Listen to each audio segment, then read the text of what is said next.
Hello, DPSC!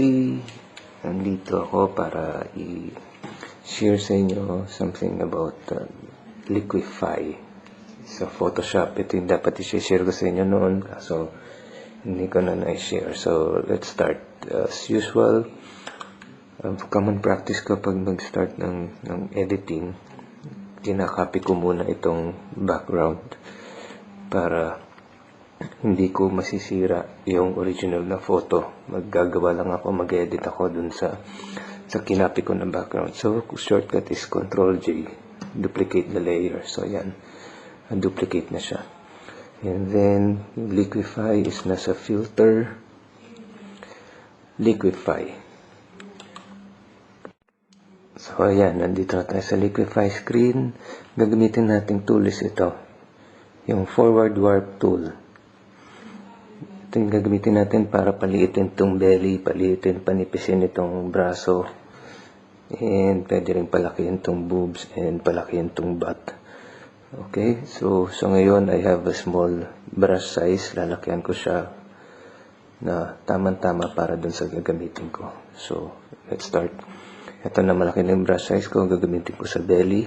If you notice, click and drag lang. So, I'll start with the dito banda, click and drag, click and drag, click and drag, click and drag, click and drag. So, yun lang yun. Now, if you notice dito, pag mag-click and drag ako, sumasama yung daliri. So, what I can do, I'll start yung center ng aking brush dito, para pag nag-drag ako, hindi tatama yung daliri. So, that's it. Click and drag, click and drag. And dito rin sa braso, ganun din. Click ko and drag. See, yung sa braso niya. Click and drag. Tapos palilitin ko pa yan dito. Click and drag. Click and drag. Ito rin. Medyo ilalayo ko. Okay. Tapos dito pa sa likod ng braso. So, ayan, then ang puwit naman, medyo dadagdagan ko para magkaroon ng nice curve. Click and drag. So, that's it. Medyo paliitin pa natin ito. Now, para mapino pa siya, pwede pang paliitin yung brush size para dun sa mga medyo naging rugged edge. Tapos ito medyo hindi medyo masagwa tingnan. So, ayusin din natin yan. So, itong sa kilikili, pwedeng paliitin nyo na gano'n para hindi mamasagwa tingnan. Okay, tapos yung medyo mga rough edges kanina, pipinuhin na natin ang maliit na brush. Pati dito, gano'n din, paliliitin natin ang maliliit na brush. Kasi naging uneven siya. So, ito pwede pa natin ipasok pang gano'n. So, that's it. Medyo mas malaking brush para dito, para ayusin lang siya.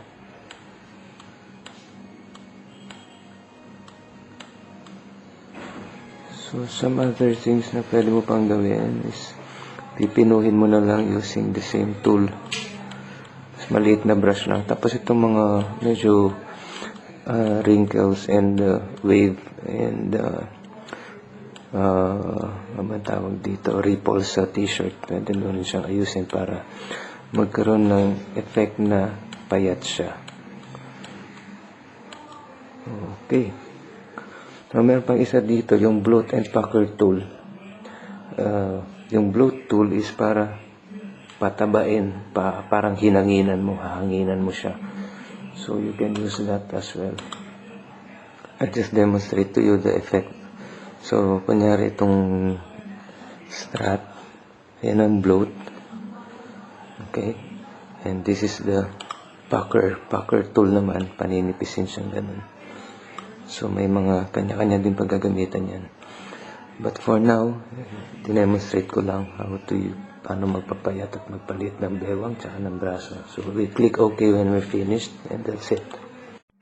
So, dito na ulit tayo sa main workspace ng Photoshop. So, ito yung effect ng ating ginawa kanina na pag-liquify.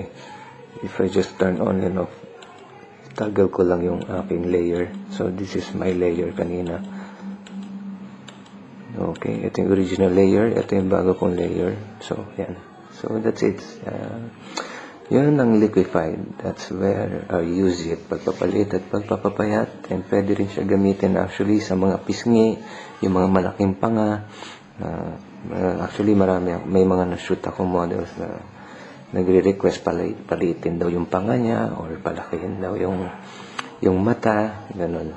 Yung ibang walang boobs, gusto magkaroon ng konting boobs, walang butt, nagpapalagay ng butt. So, that's it. Liquefy. Thank you.